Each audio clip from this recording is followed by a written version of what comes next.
Hey guys, what is going on, my people? Welcome to the Modern Leadership Business Book Club. That's a whole lot to say. I am super pumped up to really dive into our first book here, calling Dare to Lead by Brené Brown. But before I dive into that, I really want to not only share like the idea behind a book club, but why even put something like this together? Why even take the time and energy out of your day to either watch this here live, by the way? Byron, what's going on, brother? Michelle, welcome to the call. I know we have a bunch of you guys who are here. I definitely would take a little bit of roll call and see who is here. But why should you take the time not only to make it live or to watch the replay? And here's the truth when it comes to books. I was taught this really powerful principle early on, and it is your outward success is a reflection of your inner growth. Meaning that whenever we want to achieve something out here, we have to first achieve something inside of here. We need to grow. We need to become better. We need to take that next step. And by doing so, will naturally get us to start seeing results on the outside. It happened when I had to lose 100 pounds. It happened when I wanted to create my business and leave my police career. It happened when we wanted to get Teresa out of her corporate career. It happened when I wanted to become a better father, a better husband, a better everything that I possibly can. It also happened when I wanted to develop my coaching skills. It was all about me first focusing internally, and then that internal kind of translated into results on the outside. It's kind of like when you plant a seed. You plant a seed, you give it water, sunlight, and the next day you wake up and it's like, what's going on? Why ain't anything happening, right? What's crazy is when we think about this, in the real world, we're like, well, of course, it hasn't had enough time. You need to give it a little more time. You need to allow it to grow. You need to make sure it's in the right environment. You make sure that it has everything that it needs to grow. And then it starts to grow, but it grows underground first, right? It gets all of these roots. It allows it to, grow up to be not only strong, but can you imagine what it would look like if a flower was above ground and it didn't have the roots that it needed to hold it up? I mean, that's kind of like what we hear, when people win the lottery and then before you know it, they kind of squander all that money around, is because they don't have the opportunity of growing into something different so that they become the type of person that automatically has that thing. And that is what books has started to do for me. Now, I'm not going to say that everything revolved around books, but that's how it got started. Back when I was an overweight, not a really terrible father and husband, and I was trying to figure out how am I going to be able to do this? I was a very negative person. I had a lot of things that were going on around me. And then all of these things were kind of crumbling. Books is what first got me to open my mindset and realize there's a different way. If there's one thing that I could say that a book can do most powerful than anything else, it's doing that. It gives you the ability of realizing that just because you've done it up to this point, just because you've tried all these things in the past, it doesn't mean that it's not possible for you. It just means there's just many other things out there that you have to lean into. And when you find that thing, you will not only be able to lean in, but you'll be able to grow into the type of person who has that stuff automatically. That's how I lost 100 pounds. And I haven't gained it back, is because not only did I, in the process, take those actions, but I also became something else entirely different where working out and eating healthy is just a normal day, everyday part of life. And that started by picking up books. Then it dove into masterminds, and it dove into one-on-one coaching and going through my life coach certification. All of these kind of things continued to grow, but it all started out with books. Now, back in the day, and when I say back in the day, I think it was 2016, 2017, I created this book club called the Tactical Book Club. And people were loving it. They were really enjoying it. At the time, I was being pulled in 8 million different directions. And once I decided hey, you know what, we're just going to put a plug on this and I'll do this something in the future to be able to help people out. I continued to read. I continued to grow. And by doing so, I actually made a lot of things possible that weren't possible to me back then. And so recently I've been challenging myself of how can I make a bigger impact? How can I help people get involved in personal development? But also there's two aspects to that. Number one is, are you growing and are you reading? The second aspect is, are you actually doing the things that you're reading? And that's where a book club really comes in. Number one is exponential growth. As we go through here, we're going to have conversations with each other. And by being able to share what your biggest takeaways were from the book, I'll share some of the takeaways that I've had from the book. We grow as a team because I'm going to look at my book through a different set of eyes, right? It's a different lens. I'm in a different place in my business than most people are in the business, right? Some people are $1 million business owners and some people are just getting started. And there's all of these different caveats. And depending on where you are in your personal growth journey, you're going to hear something different from the book. But that's the power of being able to share it as a team, because we don't just grow in just like one person reading it. We grow by all of us kind of coming together, get an opportunity to read it and sharing your big takeaways here. So that's going to be an important part of the group. Yes, I want you to, as much as possible, to read the books and to come here and to be present and to give me your biggest takeaways when I ask for them. I really want you to participate because it's such an important part to the community. Yes, it can kind of be a little nerve-wracking in the beginning, right? But in reality, like when you are sharing, you are actually helping everybody else on this team. And that's how you build and grow exponentially. But the second piece is the accountability. And that's us coming on every single week on Thursday, 9 a.m. Pacific time, to get here, to have conversations, to talk about what we read, to hear what our biggest takeaways are. And I don't care if you feel like you're behind in a book. I don't care if you like haven't picked up the book yet. Coming here will help you, hold you accountable to actually not only doing that, but to continue reading and continue growing. So please use this as a resource, all right? So that is my spiel for you guys today. If you haven't signed up for the actual book club, so I have an email list that I have going. I will put the link inside of the notes. It's basically modernleadership.us/book club. If you're just watching this video and you're not a part of the book club, definitely sign up there. That's where I'm going to be like talking about like our next book, figuring out what that next step is going to look like, and really making sure that you have all the tools that you need as we go, and then even expanding on some of it through some of the emails, okay? So if you're not connected to that, definitely connect, all right? But today, we are going to dive into this first book, Dare to Lead, all right? It is, I got to tell you, like, it's very hard to put down a book that really connects with you. Now, here's kind of like what I've realized when it comes to books. Like, there's a lot of great books that like our friends share and, significant others might share and other business owners might share. But the caveat to that is like, if it doesn't really connect with you, like it's time to move on to a different book. This is one of those books that I just feel like will connect with like 99% of humans, because even the idea of daring to lead, getting uncomfortable, right? Having those vulnerable conversations, not in the way that my brain thinks of having vulnerable conversations, which I want to run in the opposite direction, but in the way that she describes it, I'm like, this is incredible, powerful tips, not just for your business. Of course, this is our business leadership group, right? But also for parenting, and also for husbanding and wifing and all those other great things that were like really important and meaningful to us. This is incredibly important. Now, Teresa reminded me that I have some giveaways for you guys here today. So if you are here live, I'm going to be giving away two $25 Amazon gift cards. So two different people are going to win it. Now, here's how you get to be a part of this, all right? I want to really fund the future in terms of like the books that you're going to be purchasing, whether you're getting them via audio. I would highly suggest you get them written, and if you bring it with you, it'll be even more powerful. So if you have a call with us, bring the book. It's going to be powerful because I'll talk about some of the different pages, some of the different highlights, some of the different things to pay attention to, so that way when you are reading it, or if you have read it, you'll be able to highlight it, okay? So what I'm doing is I'm going to give away two $25 gift cards. How you enter is you take a screenshot of your YouTube channel right now, all right? You post it up on social media, whether it's your Facebook or your Instagram, and you make sure that you tag me.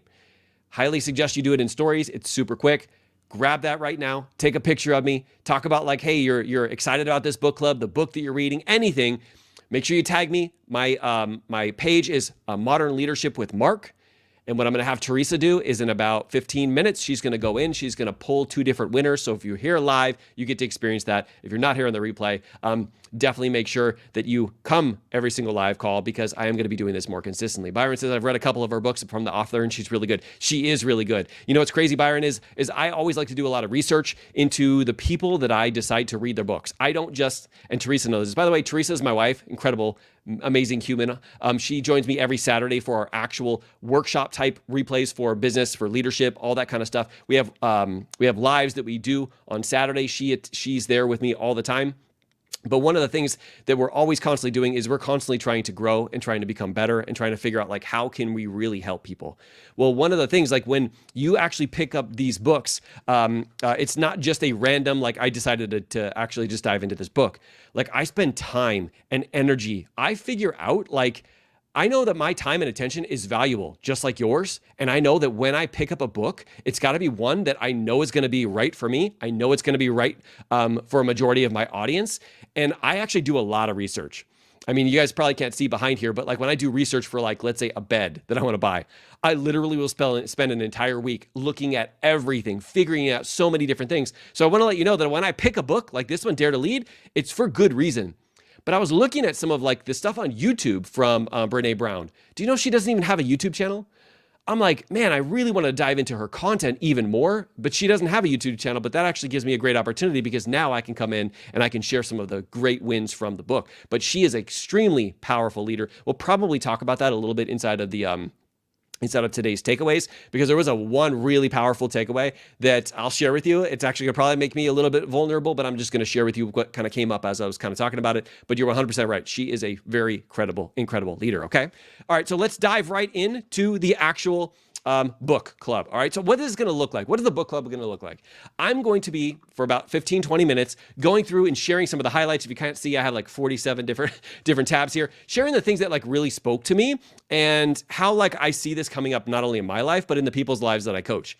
So for those of you who don't know me, my name is Mark Hildebrand. I was a police sergeant for LAPD for 20 years. I've been a life and legacy coach for entrepreneurs for about 11 years. I've helped thousands of people in their business, people who've gotten stuck, people who want to grow. A lot of them are coaches. A lot of them even can come into like MLMs and different businesses. And I've really found a lot of things that keep them stuck were the same things that were keeping me stuck back in the day. And having navigated that myself, being able to create a multiple six-figure online coaching business, and now bringing all of my strategies and stuff to YouTube as much as possible, I've been able to see some of those difficult situations that I can help people through. And so as we're going, I'm going to be sharing some of my takeaways, but also some of the takeaways, a lot of the takeaways from my clients that help them go from here to here. So you're going to get a lot of that experience as well. Okay.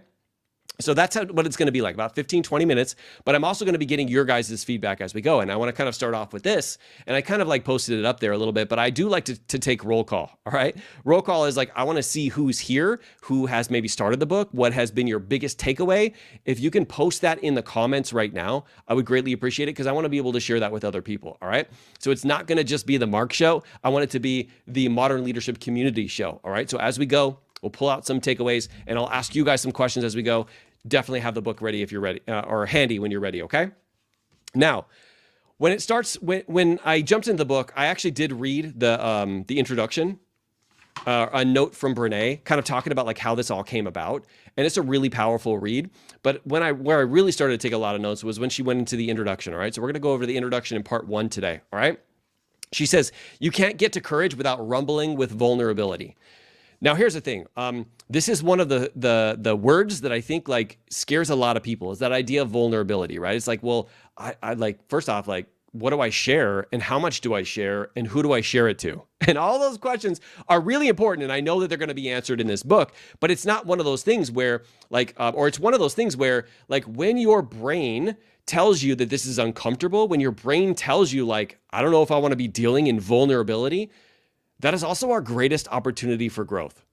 Because a lot of times, whether it's our ego or what we talk about in our life coach certification as our head voice, it's there to keep us stuck, right? And we will keep stuck and we will not move on if we're unwilling to have difficult conversations, which is literally what this book is about. So when she talks about you can't get to courage without rumbling with vulnerability, you have to be ready to lean all in. And that means not only from this book, but from this book club, but from having conversations with each other. Whether you're shooting me an email or having a conversation offline, like it's all about being vulnerable, but not being vulnerable for the results of you to create more of your business, right? To get more people to like you, all right? It's vulnerable because you're a leader and because you know that it's going to make the biggest impact in people's lives, all right? So that's what when that pops up for me, anytime I hear this word vulnerable, it does give me like a weird feeling like inside where I'm like, I don't really know if I want to do that, but I know for me, that means it's time for me to lean in and really digest this book, okay? Now, as she goes, she starts off with defining a leader. And I think this is really critical because I talk to a lot of people. I mean, I'm Modern Leadership with Mark, right? And a lot of people either discredit their leadership or they don't think they're a leader. I want you to listen to this description. She says on page 4, she says, I define a leader as anyone who takes responsibility for finding the potential in people and processes and who has the courage to develop that potential. That's freaking powerful. You know what that looks like to me? It looks like you're a leader if you're a police officer. You're definitely a leader if you're a business owner. You're a leader if you're a parent. Oh, and you're a leader if you can look in the mirror and you see yourself. Because it says the leader is defined as anyone who takes responsibility for finding the potential in people and processes and who has the courage to develop that potential. You wouldn't be here if that wasn't the case, right? So you're literally here because you want to be able to develop that potential, even if it's just in yourself, all right? So really being able to reframe that and think about this, about how powerful of a leader you are, is what we need to do to take that first step into becoming the leader that we want to make, where we want to make a huge impact in the world, all right? Now, one of the things that she says here is she talks about the barriers and obstacles to daring leadership, okay? She says they're real and sometimes fierce, but what I found from both the research and my life is that as long as we name them, stay curious, and keep showing up, they don't have the power to stop us from being brave.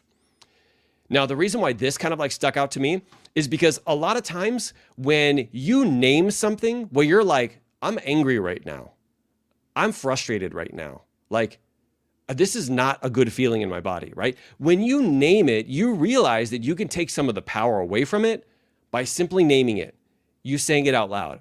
I remember when my son was doing some therapy, and his therapist, because he has ADHD, was like, name the emotion that you're experiencing in that moment, and it literally can have its power taken. You could take its power away. And naming things, naming times when you feel uncomfortable, naming times when you're vulnerable, like naming things is the first step, I think, honestly, of vulnerability, because it's like you're not pretending like it doesn't exist. We all know it exists, right? I like to think about this too. Like, my kids always know what's going on with me, even if I pretend like nothing is, right? So if I wake up and just something's going on, maybe my Crohn's disease is acting up or something like that, and my son looks at me and goes, Dad, what's going on? I'm like, oh, nothing, I'm good. He's like, no, Dad, really? And it's because we always do know that there is something going on, whether or not we actually know what the actual thing is. And being able to like name it is such an important part of that process, all right? Now, as I was reading through, she talked about 10 behaviors and cultural issues that leaders identified as getting in the way of organizations across the world. Now, when it comes to these 10, I want to ask you guys, for those of you guys who have read, which one or two of these 10 are the one that really spoke loudest to you? So go into your book, chapter 7, page 7 through 9. There are 10 of them. I want to share some of them with you guys here today, but I want to hear from those of you guys who are here, who have been reading the book. When it comes to these 10 behaviors and cultural issues that we're dealing with as leaders, what are the ones that spoke loudest to you? You can just put the number up here on the screen if you don't want to write out the whole thing, and then I will just read it for you, okay? So which one spoke loudest to you? 1 through 10.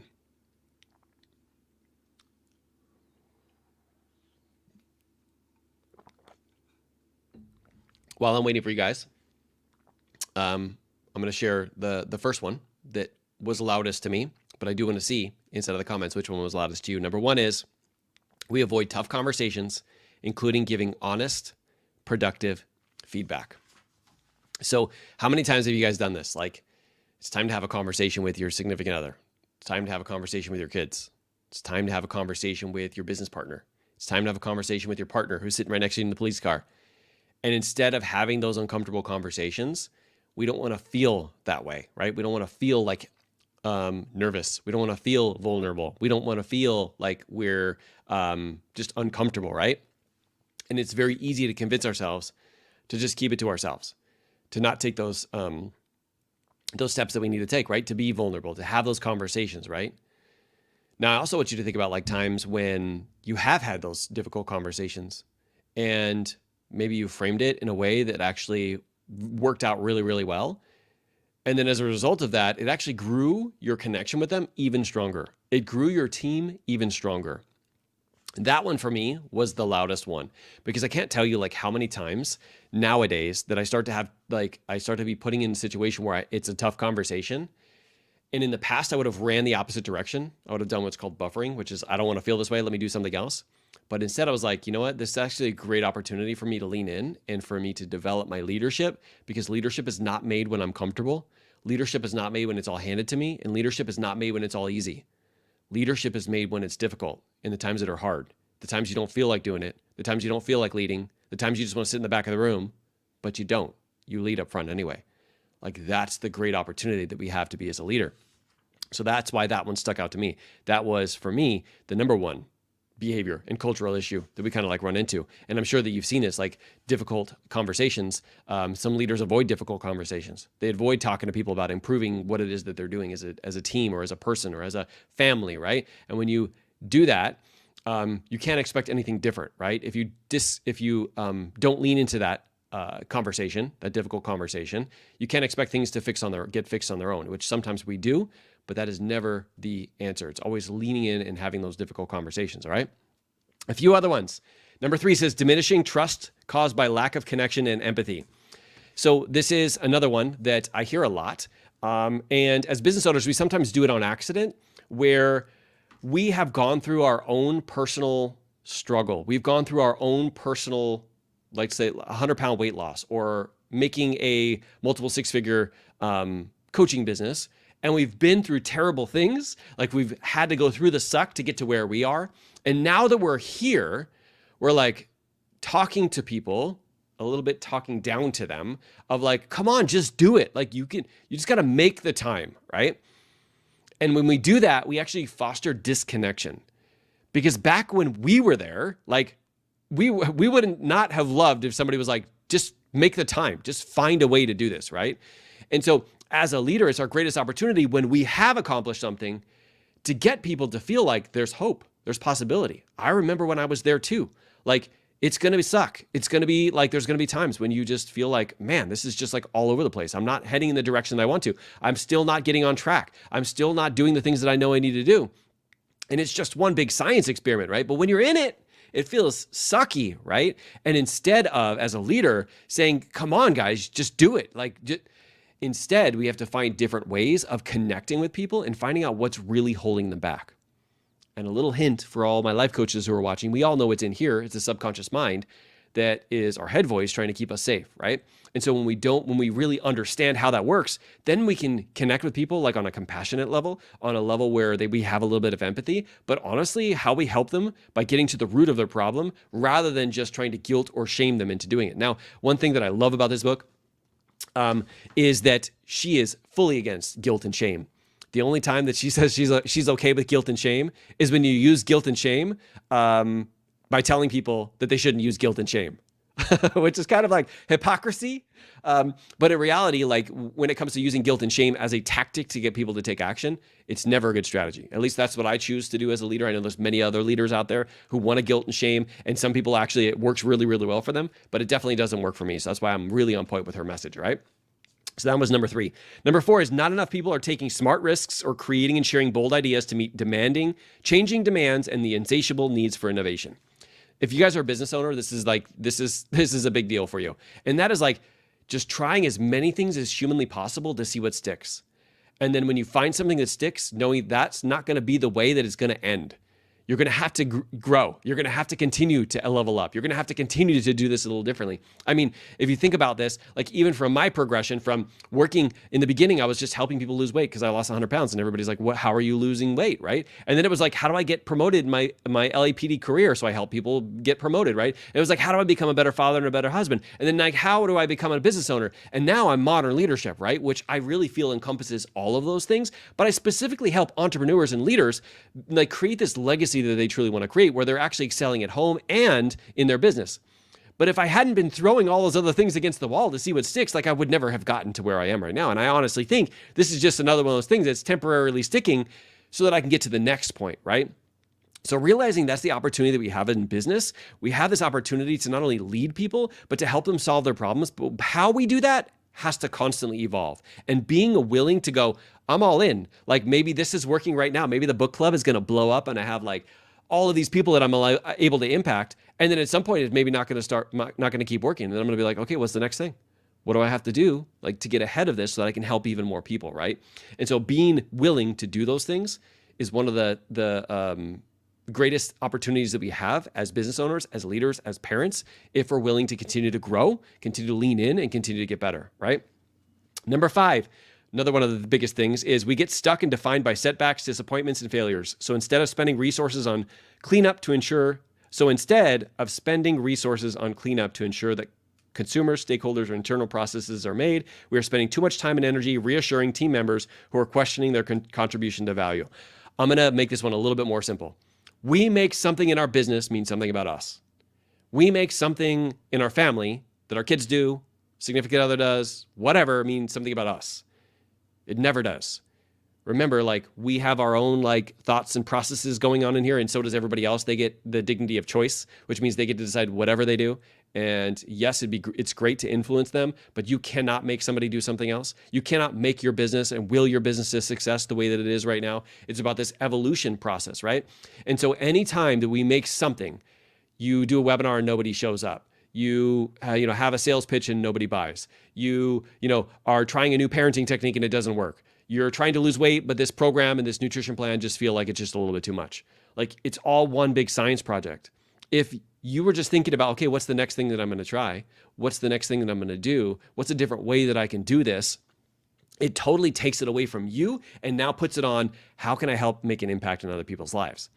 I mean, I know that's what you guys want to do. If you're modern leaders, you're like, I want to make a huge impact in people's lives. Yes, my life is one of those, but also I want to impact my family.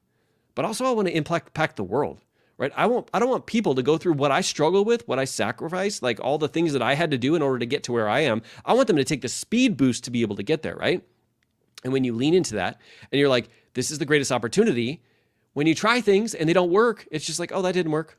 I'm so glad that I found out that didn't work, right? What's the next thing? Instead of making something mean something about you. This is probably the number one thing that I help entrepreneurs through, is because when they have a quote unquote failure, they don't get back up. They don't see this as, hey, this is just one stepping stone, or they do, but it takes them 3 weeks every single time. 3 weeks later, they'll restart. And then 3 weeks later, they restart. And it's like, no, the quicker that you get through that and go, hey, this was trying to teach me something. What was this trying to teach me? And then get into that next step. That truly is how you will create the business that you truly want, all right? That is something I love helping people through, by the way. If you have any questions about that, reach out to me. All right, number 6 is too much shame and blame, not enough accountability and learning. We already talked about this. Using too much shame or blame is not it's not the thing that I want to use to get people to show up. I don't want to shame or guilt people into showing up. I want to get them to show up for themselves. And when they show up for themselves and they show up for the team and we all have success, that's what I feel is like a great, not only leader, but also like a team success. And I say this all the time, like anything that I'm a part of, I'm like, either we all succeed or none of us do.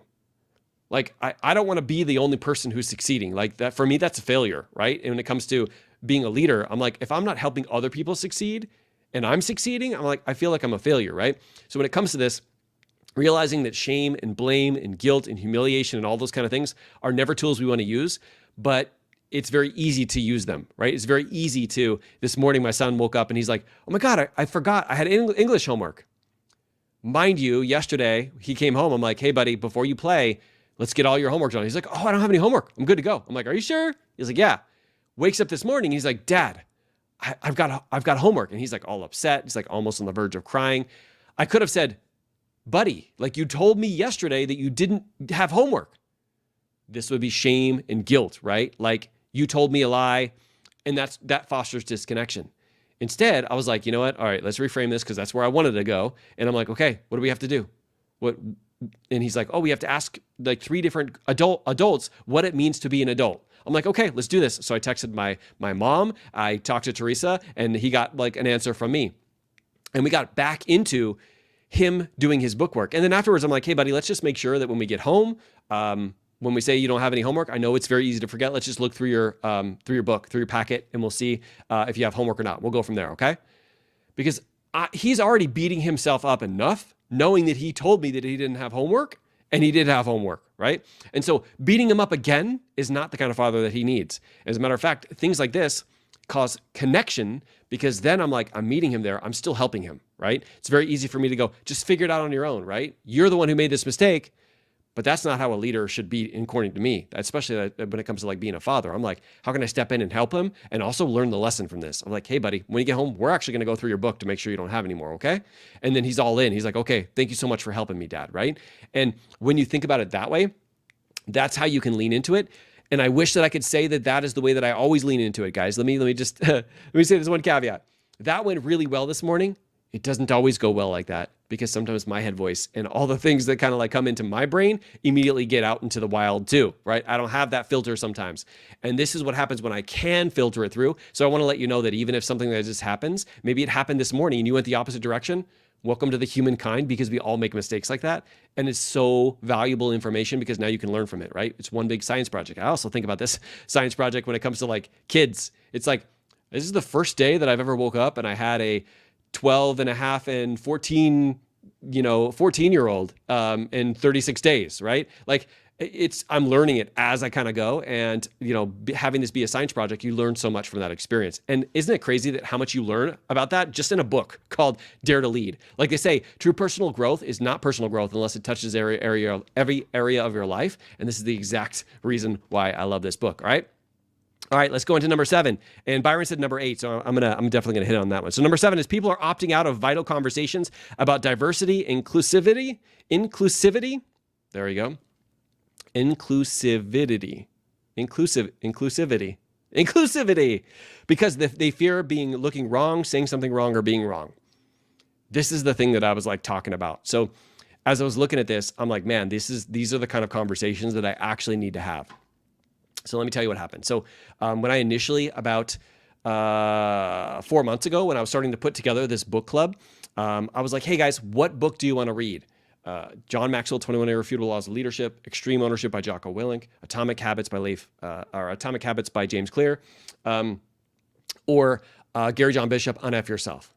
And I was getting all these people like, I want to read this one, this one, this one, this one. By the way, all those books I have done. I've done them as a book summary. You can go back to my YouTube channel after we're done here if you want to watch or like review any of those. I did it really quickly. It's different than this actual book club. But anyway, I started to dive into that. And then one person reached out to me and they said, why are there no women leadership books in there? And I got to say, like in the moment, I was like, like, who am I? Like, I'm a police officer. I'm a male white. Like, and all I have is like male whites who are writing leadership books. And I'm like, that sucks of me. Like, I wasn't even aware that I had done that, right? And so I was like, I'm so sorry. Like, that is definitely something that we're going to be improving and I'm going to be changing. And I'm definitely going to be adding some different books that are all different shapes, sizes, colors, and everything, because that is one of like my core values here at Modern Leadership is I'm going to have a team of like diverse people, not just men, but also women, every color, every shape, every age, be like young, old. It doesn't matter to me. Like, that's why it's called Modern Leadership. And this is one of those things where I felt kind of vulnerable. But I was like, and I commented, I'm like, you're totally right. Like, absolutely, I'm going to be getting different leadership books, which is kind of funny because now we have Dare to Lead by Brené Brown. If you know Brené Brown, she's a woman, right? And so I was able to lean into that. But in the beginning, it was kind of like a little shameful because I was like using it against myself. I was like, oh my God, like who? But now I was like, okay, this is actually a great opportunity. I do want to grow my reach here because I don't want people to think that leaders have to look and be and say and talk like everybody else, right? I want them to realize that it's just so much impactful that just different types of leaders are, right? So that one that really, really stuck out to me. And it's a conversation that I need to have more often. All right. All right. Byron said number 8, he says, when something goes wrong, individuals and teams are rushing into ineffective or unsustainable solutions rather than staying with problem identification and solving. When we fix the wrong thing for the wrong reason, the same problem continues to surface. It's costly and demoralizing. Byron says, number 8 has been a common in my field and get me in trouble for trying to create final solutions instead of the expected quick fix. Yes, Byron, it is so much easier to try and do a quick fix. I mean, I have and see business owners. I saw police officers do this. I see like, what do they call it? Like duct taping it. Like that is not the long-term solution. It's like having a headache, right? And you don't realize that if you have like some kind of like tumor or something, like trying to fix it with like Tylenol is not going to be the solution. You need to get in there and you need to fix it, right? It's the same with like a broken arm. If you have a broken arm, you're not going to just like put a Band-Aid on it, right? You're actually going to go to the specialist and get some help with it. And I see that happening a lot with business too. Like people are like, oh man, there's something wrong with my business. And so they want to take Instagram training. They want to take like, how to do X, Y, and Z and create emails and all this kind of stuff. And I'm like, that's awesome. Those are things you definitely need. But in reality, how about if we get to the actual root of what's actually causing this problem? And a lot of times it is like their subconscious mind, it's their brain, it's they're creating this problem because of their past experiences and the past repetition, the things that they've done over and over and over again. And this also happens, like you said, it happens everywhere. It happens in the corporate field. It's so like, let's do a quick fix, right? What's crazy, I was listening to a podcast today and it was talking about like how health coaches sometimes make the worst business people. And I was like, what? Because I'm a health coach, right? I was a health coach. And it was like, yes, okay. So you get into the health industry, right? You're like, I'm trying to lose weight. And they're like, you do two things. Number one, you find a workout that you enjoy. Number two, you eat some good food, right? And he's like, you don't succeed overnight. Like it takes a long time. You take energy. It's like, eat healthy, exercise, eat healthy, exercise, eat healthy, exercise. And there's no overnight fix, right? And you probably, as a health coach, tell everybody, there's no overnight fix. And then you start a business. And you're like, where's my overnight fix? Like I did my workout today. Like I ate some food. Like what's happening? And so he was like, we've got to use the same principles over here. It takes energy. It takes time, but you know how to do it. And it's just a matter of doing it consistently day after day after day after day, continuing to grow, not even just doing that same thing, but growing and thinking about like, how can I do this more exponentially, right? How can I do this in a way that actually takes me less time, but creates more of an impact? And we start having those kind of conversations. You start coming up with solutions that are long-term solutions rather than just the Band-Aid, right? One of the things that I used to do all the time so I was a sergeant for LAPD. So whenever I had a suggestion to my lieutenant, to my captain, I would make sure that I would communicate with them. And when they were like, hey, let's like do this. And I saw it as a quick fix. I'm like, okay, so here's my thoughts. All right. So we could do it this way. And will be the outcome. But I also think we could do it this way. And this would be the outcome. And this will make it so that this problem never happens again. And this one, I don't know. Like, what do you guys think? Which way do you think would be best? And I present my leaders, the people who are like telling me what I need to do, with the information, right? Instead of just keeping it to myself, I'm like, oh, okay, we could do this. And this is the potential outcome. But I also think we could do this. What do you think about, like, which one do you think is the best? And sometimes they'd be like, just put a Band-Aid on it, right? And so I would. And then the next time they'd be like, okay, don't put a Band-Aid on it this time. Do the thing you said last time, right? Because once again, like I met them where they are and communicated to them and they decided something else. And now I'm like, I kind of look like I'm the person who was right. So now they want to like lean on me and to get some help that way rather than me trying to force it on them or just doing it on my own, because that sometimes will create disconnection. There's a way of actually leading up and down the chain of command. It's something that I do really, really well because I had to play well with everybody, because you have people who are under you who dislike you, people who are above you dislike you sometimes. And it's just like you're trying to like please everybody. Sometimes it's very hard, but there's ways of doing that when you get really comfortable with realizing there's long-term solutions, but sometimes maybe that's not the solution that your boss wants right now, and being okay with that, but still leading and telling them about it so that way they can make a final decision from there. All right. Let's see. Julie says, women authors. So awesome. You listen to that. And then we learn how powerful of the one who asked. Exactly. 100%. So Yoda's on. Julie, 100%. Like initially I was like, oh man, like I'm not sure if I should lean into this, but that was for me evidence like I should lean into this, right? And I'm so glad I did. Michelle says the number 2, I spend so much time in reactive mode instead of proactive mode. 100%. So number 2 was, rather than spending a reasonable amount of time proactively acknowledging and addressing the fears and feelings, they show up during change and upheaval. We spend an unreasonable amount of time managing problematic behaviors. Yes. This is something that, Michelle, you've learned inside of the life coach certification, because she's a PCCS life coach from our school. But when you lean into like what is broken, wrong, or missing, you lean into your head voice and you actually manifest more of what's broken, wrong, or missing. When you instead lean into like the future and what you want to create and what you want to do, like how you want to succeed, all those things, you actually will go out there and you'll manifest that every single time. They had this real quick side note. They had this great, airline who was struggling with like losing people's luggage. And the problem that they were focusing on was like, why are we losing people's luggage? And what they didn't realize is that when they were focused on losing people's luggage, they actually lost more people's luggage. And it happened over a 6-month period of time where they're like, we still can't figure out what the problem is. And then they had a coach come in and the coach is like, well, let's talk about and reframe this question. Like how about if we focus on how do we create an incredible customer experience? And so what they did is they're like, well, if you want to create a great customer experience, like our website is better, our people are more polite, like we give you extra pillows on the flight, we give you better food, we do this, we do this. Oh, and guess what? We also don't lose people's luggage. And that actually turned them around. This was like British Airlines back in the day. And now Southwest has actually utilized this too.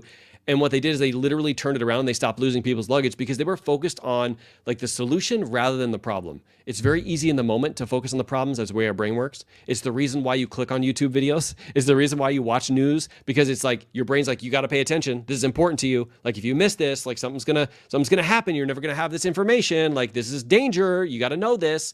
And that's kind of like how our brain is wired. That's why newscasters do that all the time, because it grabs your attention of like, I got to pay attention to this, right?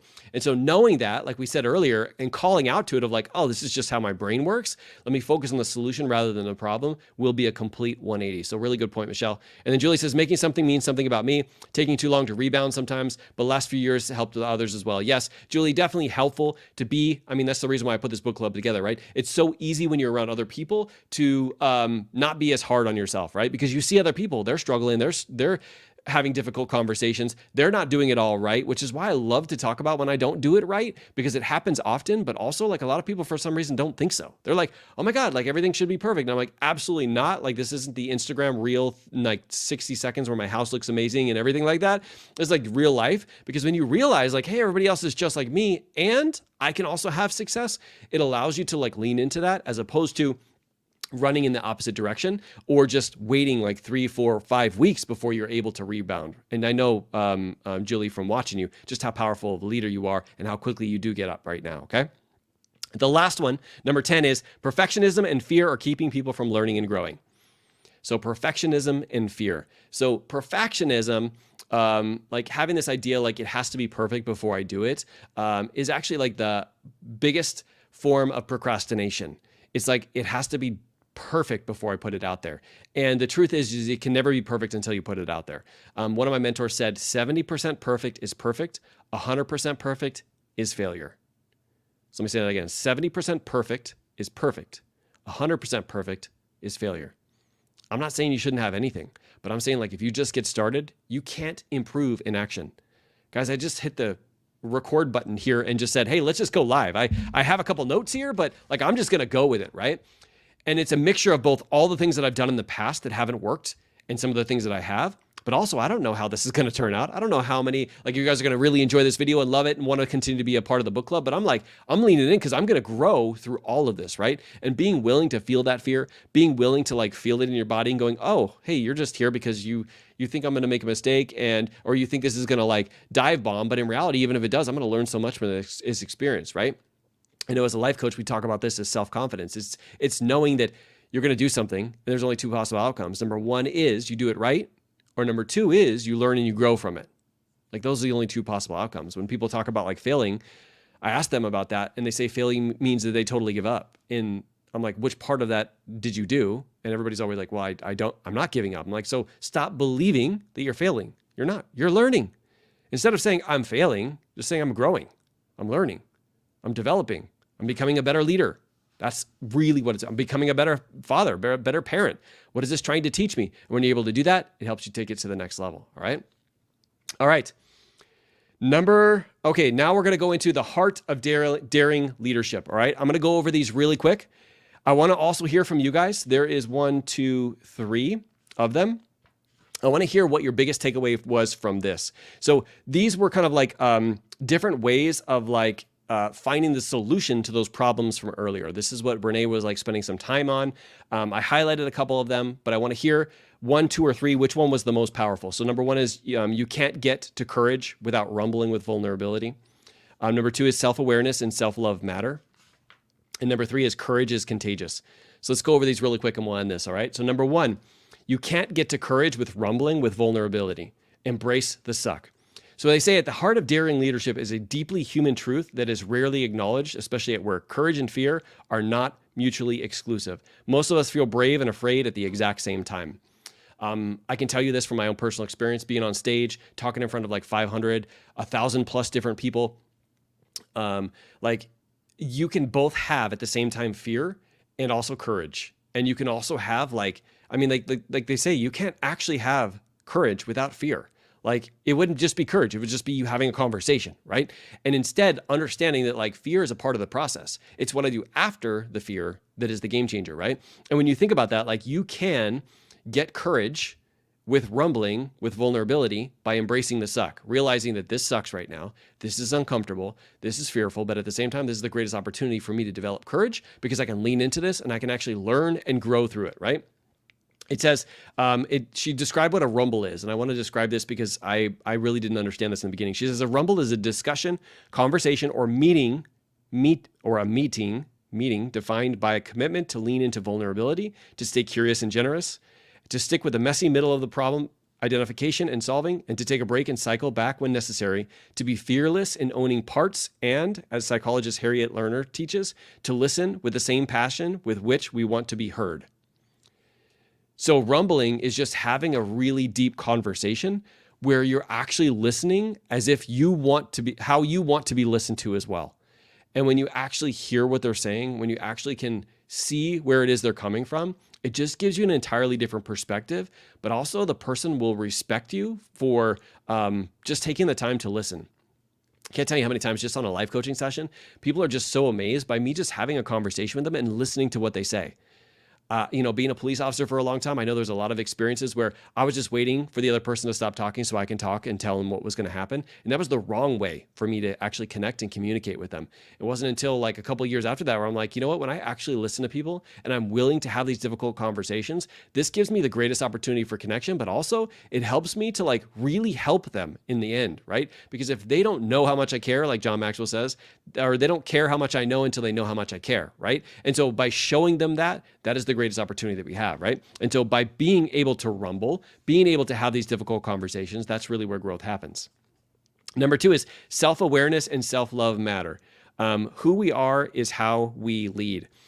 She says, so often we think that courage is an inherited trait. However, it is less about who we are and more about how we behave and show up in difficult conversations. Remember, it's not the easy times that make us powerful leaders. It's the difficult times. It's also not the easy times that make us powerful spouses and powerful parents and powerful children, right? It's the times that are the most difficult when we show up anyway, and we are willing to have those conversations and we're willing to step in and help. That's what really matters. And when we do that, I can't tell you how many people will get behind you and will have this like feeling of like influence over them because you're willing to do that, right? She says the real barrier to daring leadership is our armor. It's the thoughts, emotions, and behavior that we use to protect ourselves when we aren't willing and able to rumble with vulnerability. So when you have a situation that comes up, for example, like that conversation that somebody said, hey, there's no women leaders here in this book club, right? In this, like coming up for the books that you're going to read. My armor, which is like my ego and the things on the outside, are like, hey, I'm just sharing what has worked for me and the people that I have read. That is kind of like the armor that you can very easily have of like my son, for example, him saying something back to me like, who do you think you're talking to, right?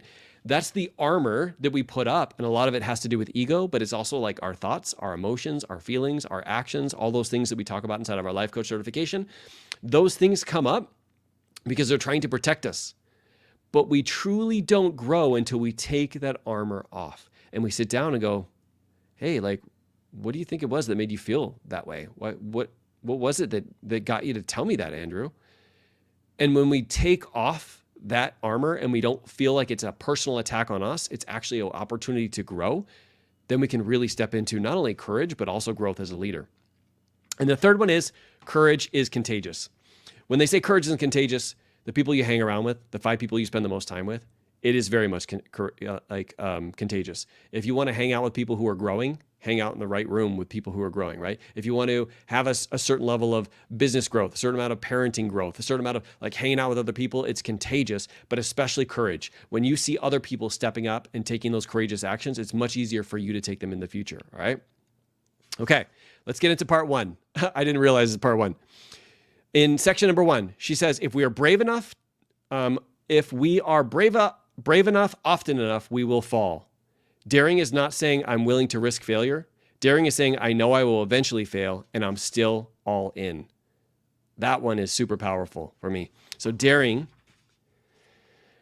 is saying I know I will eventually fail and I'm still all in. All right? one of the feedback mechanisms she has is she says, if you're not in the arena getting your butt kicked on occasion with me, then I'm not interested in hearing your feedback. One of the parts of this second chapter, actually it's part 1, is talking about like getting feedback from other people and realizing that you have to determine like whose opinions really matter of you. Sometimes like our family members can have opinions that hurt. Sometimes our friends, sometimes whoever, like we can get those opinions and they can feel like they hurt us. But we have to realize like we have to decide whose opinion really matters, right?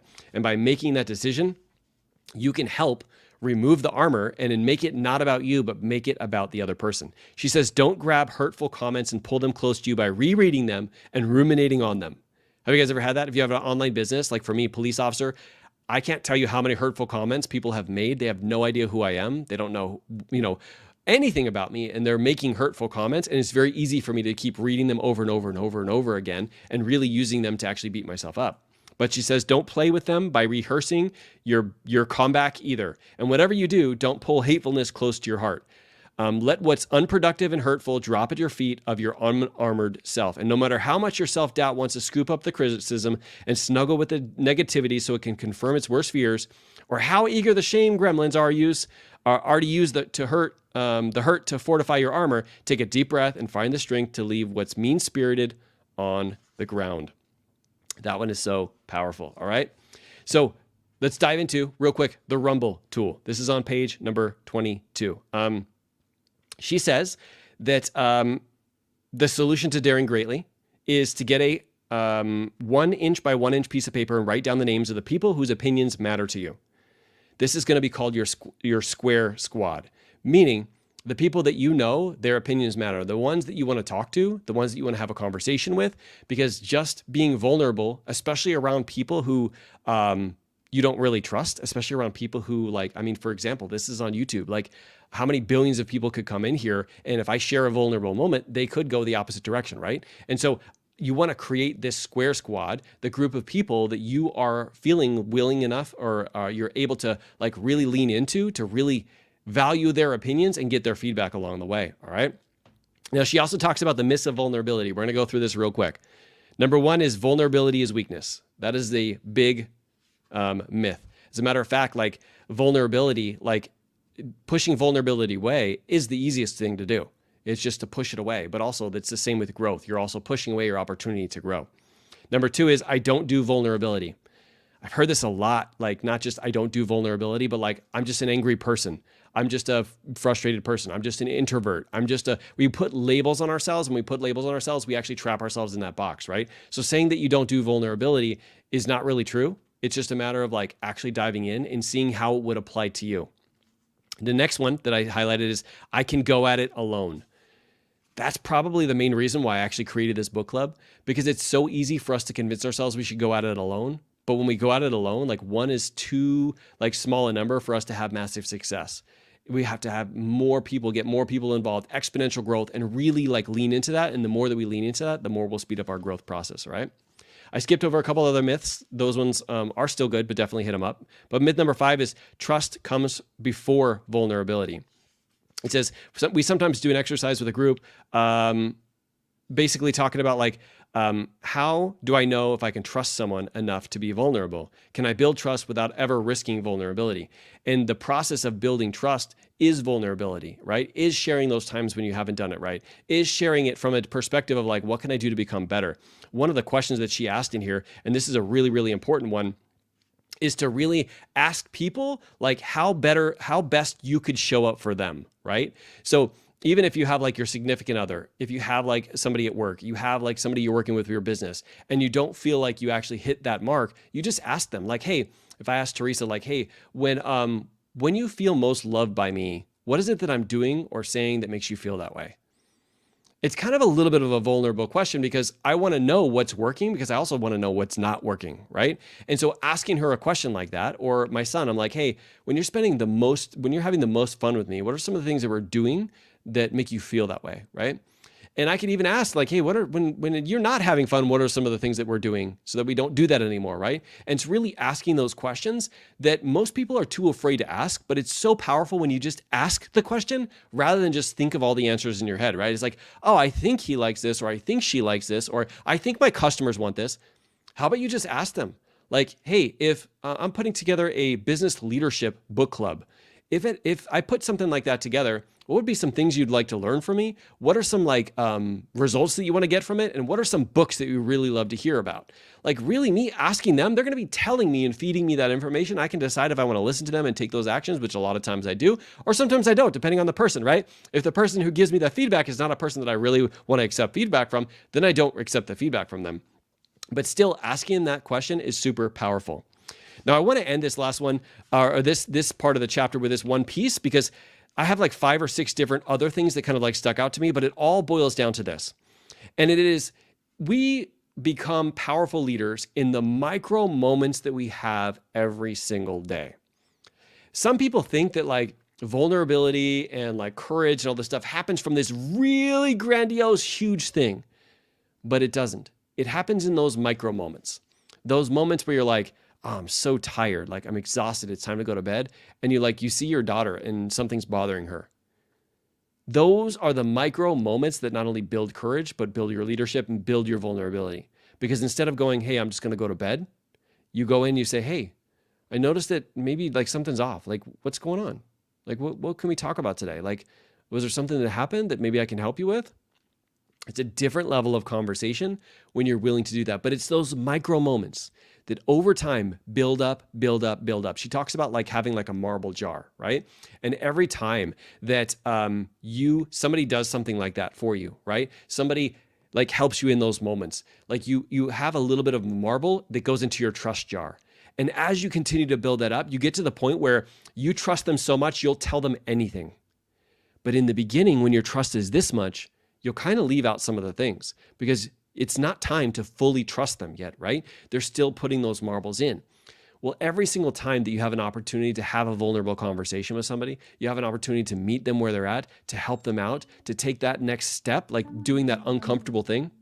Thank you, Alexa. Doing that uncomfortable thing, that is your opportunity to put a marble in their jar. It's the micro moments. It's not the big ones, and the micro moments build up into those big ones where you have the opportunity to actually create this environment called psychological safety.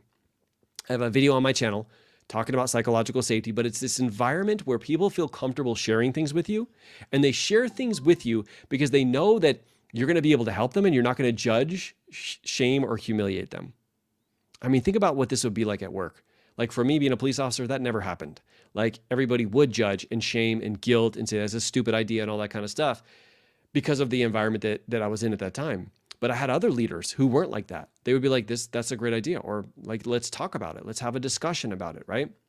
It's one of those things that for me as a parent is so vitally important because when something happens in my kid's life, and I know something big is going to happen, it's just a matter of time, right? I don't want my daughter to be like, my dad can never find out about this. I want her to be like, that just happened. I got to call my dad and we got to figure this out. That's how I want it to be. And you create that environment of psychological safety in the micro moments, in the moments when your kids tell you they didn't do your homework. And instead of you blowing your lid like the old Mark would have done, you take a second and you breathe and you go, okay, what's the mission right now? Okay, got to get this homework done, and then we can teach him a lesson later. We don't have to teach him right now. We don't have to take away the Xbox. We don't have to make this an environment where he's like, the next time I don't do my homework, I'm not telling him, right? I want him to create I want to create this environment where he feels comfortable coming to me so I can help him. And at the same time, think about like, what is a different way? What's a different solution that we can make to actually be able to get you to see or get him to like develop into the person that has not only incredible results themselves, but also make an impact in the world and be like that incredible person that he already is, right? And I get that opportunity when I'm creating that environment of psychological safety, okay? All right, guys, that part was so good in the book. Definitely dive into that. Next time, we are going to be diving into part number 2, section number 2.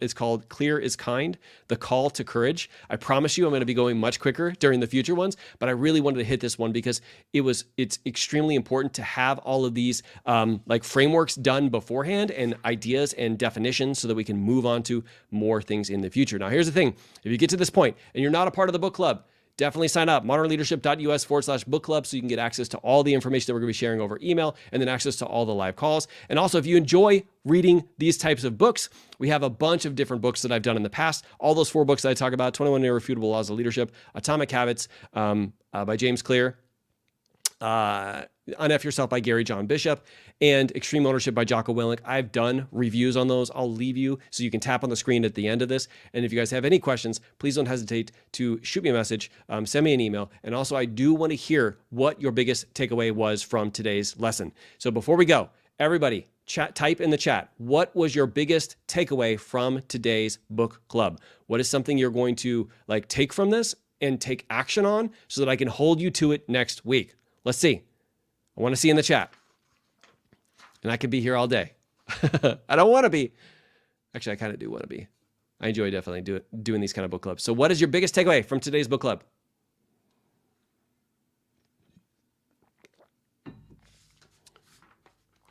Biggest takeaway. I think for me is the reminder of the psychological safety. As a matter of fact, it kind of made me lean into today's conversation with my son about not doing the homework, because I don't think if I hadn't been reminded of it, I don't think I would have shown up that way. And I wish I had. So let's see. Come on. We'll see some in the chat. What was your biggest takeaway from today's call?